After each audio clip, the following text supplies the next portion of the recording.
Gente, meu nome é Luciana Temer, eu sou diretora do Instituto Liberta, que trabalha com o enfrentamento da exploração sexual de crianças e adolescentes no Brasil, e a gente está junto com o Instituto Herzog neste prêmio importante que é o Prêmio Jovem Jornalista.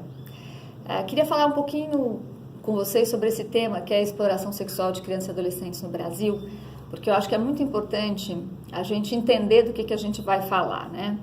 E fazer uma distinção que é fundamental e que muita gente não conhece ou ignora por alguma razão, que é a diferença entre abuso e exploração sexual de crianças e adolescentes.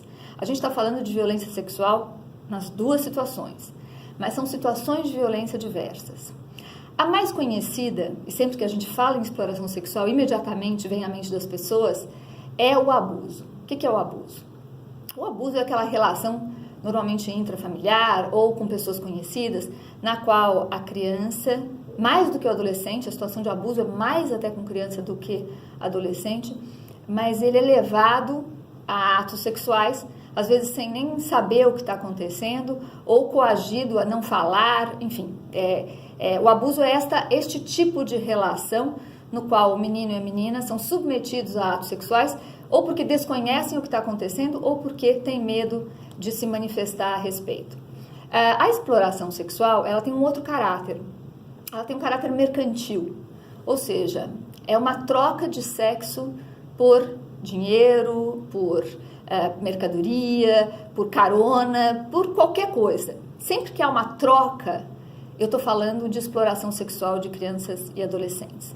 É verdade que há uma conexão muito forte entre abuso e exploração, porque normalmente meninas e meninos que estão em situação de exploração sexual têm uma situação de abuso anterior, né? Mas isso não é obrigatório. E acho que é muito importante que vocês que vão escrever sobre esse tema saibam fazer essa diferenciação. E por que isso?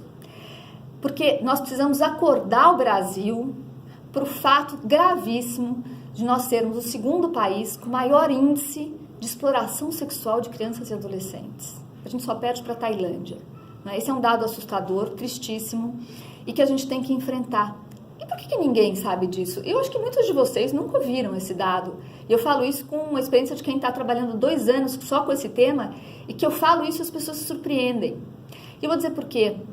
Porque, na verdade, o abuso é algo que a sociedade brasileira conhece e que gera uma indignação.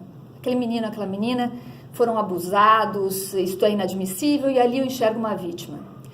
Quando a menina ou o menino, de alguma forma, se prostituem, isto é inadmissível falar em prostituição infantil, porque a criança não se prostitui, ela é explorada, a criança e o adolescente, porque quando eu falo de exploração, eu falo até 18 anos. Quando esta situação acontece, a sociedade às vezes não enxerga a vítima que está ali. Porque, afinal de contas, se uma menina de 16 anos está na praia se oferecendo, não é? Como as pessoas enxergam, problema dela. Então, não é problema dela, é problema nosso. É problema nosso porque a sociedade brasileira não admite isso, inclusive é crime previsto no Código Penal, tanto o abuso quanto a exploração sexual de crianças e adolescentes. É problema nosso porque essas meninas saem da escola precocemente, meninas e meninos, a gente está falando de meninas e meninos, mas com uma prevalência muito grande de meninas. Para cada 10 situações, praticamente 8 são meninas. Que a gente está falando de uma cultura machista também aqui, não é? Então, aqui se envolve uma questão de gênero e tudo mais. Bom, essas meninas saem da escola, engravidam precocemente, se envolvem com álcool e drogas, né? E você tem um ciclo perverso de miséria que não se rompe, porque esses filhos dessas meninas, na verdade, nascem sem nenhuma estrutura e vão perpetuar essa situação.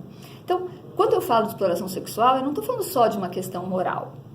Acho que tem uma questão de dignidade, de violação de direitos humanos, indiscutivelmente, né? E que nos toca muito profundamente. Mas não toca todo mundo. E quando não toca todo mundo, a gente tem que falar de uma outra questão que tem que tocar. O custo social para o Brasil de fechar os olhos para essa questão é muito alto. Né? E por isso a gente tem que falar sobre isso. A gente tem que falar sobre isso porque não é mais possível que o Brasil feche os olhos para cerca de 500 mil meninas e meninos explorados todos os anos, maioria entre 7 e 14 anos, como a nossa campanha explica também. E a gente fecha os olhos como se isso não fosse um problema nosso. É um problema nosso e eu espero que vocês fiquem muito estimulados a falar sobre esse problema, enfrentar conosco esse problema.